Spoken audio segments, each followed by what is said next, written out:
So let's talk about Forbesganj. Where does it stand now? Like the way Mr. Vajat Habibullah had gone there. Habibullah has been there. I haven't yet seen his report. He's promised to give a report quickly. I am in touch with the Home Minister, and even when the report comes, frankly, that report will have to go to the Home Minister. And such advice, and informal or formal, that can be given will have to come from the Home Minister. That's how we deal with state governments. Okay. I can't be advising the state government except on an impersonal or a personal level, which is, I think, in a matter like this, not advisable to be using your personal equation with anybody to advise that there are things that are going wrong in their state. That's one thing. Two, what has happened is extremely sad. It's not just simply loss of life, but I think the callousness and the cruelty that has been shown.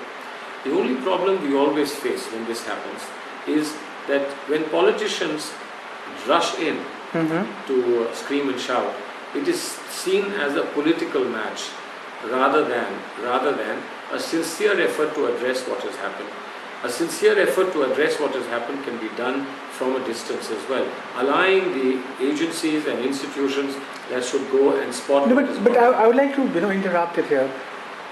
Do you think, usually what happens is that setting up an inquiry and the way institutions deal with justice delays the matter completely. Centre can't do anything. Centre can't do anything.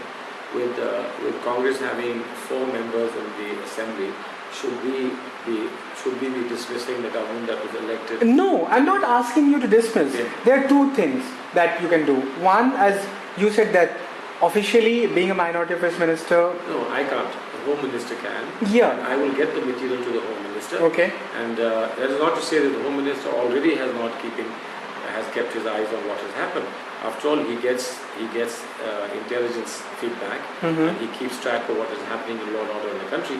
But whatever inputs we provide, I'm sure that he will use those inputs to do what he feels is necessary in the circumstances. As far as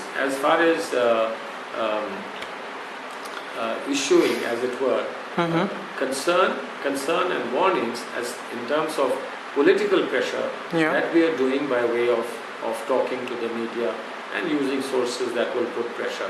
And the political parties. But don't you think that it shows the callousness of the Nitish Kumar government, the way it's taking? I've already said not just callous but cruel. Callous and cruel.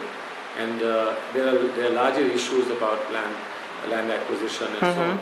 Those issues are issues that we ourselves are facing. And very easily, when we raise this question, somebody says, all very well for you to raise that question there, but what about Haryana? What about so-and-so?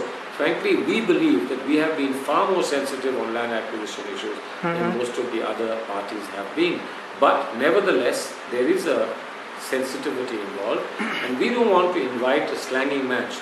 But we are saying that at the end, what has happened with these people is not just callous, but also extremely cruel. We have seen the footage that has come. It's extremely cruel. It's very sad and shameful. But and the important thing is that this hasn't happened first time. This was a second firing. I know. This was a second firing. I know, but I think appropriate agencies and appropriate political platforms should address this. But don't you think that the Congress at the state level and at the national level, should talk about this issue? Congress is not talking about this issue. At the state level, Congress. But that's hardly serving the purpose, because may not have served purpose, but the Congress at the state level is doing what it can. I know that for sure. I know that, and there are people who want some of us to rush to precisely. But I think that's a decision, frankly, we don't take ourselves.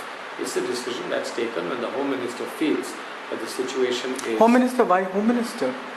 Because centre state positions are handled by Home Minister. No, but it's a political matter. Why isn't the Congress making it a political issue? That's my question. The Congress is making it an issue, but it's the Congress that has to do it, not the government. The government has to deal. I'm asking you as a politician of the Congress. No, I'm telling you, Congress is making an issue of it. Congress is very upset.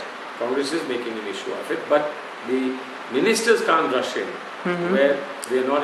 I'm not saying not the ministers. For example, Digvijay Singh. For example, I'm sure that Digvijay Singh is not in charge of Bihar, but the person in charge of Bihar and the Congress would, I imagine, be doing that.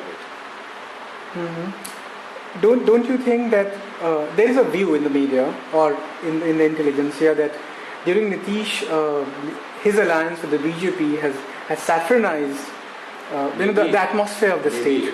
And what has happened is that because these areas, these Muslim-dominated districts, border on Bangladesh, BJP is raising the issue again, the issue of Bangladeshi.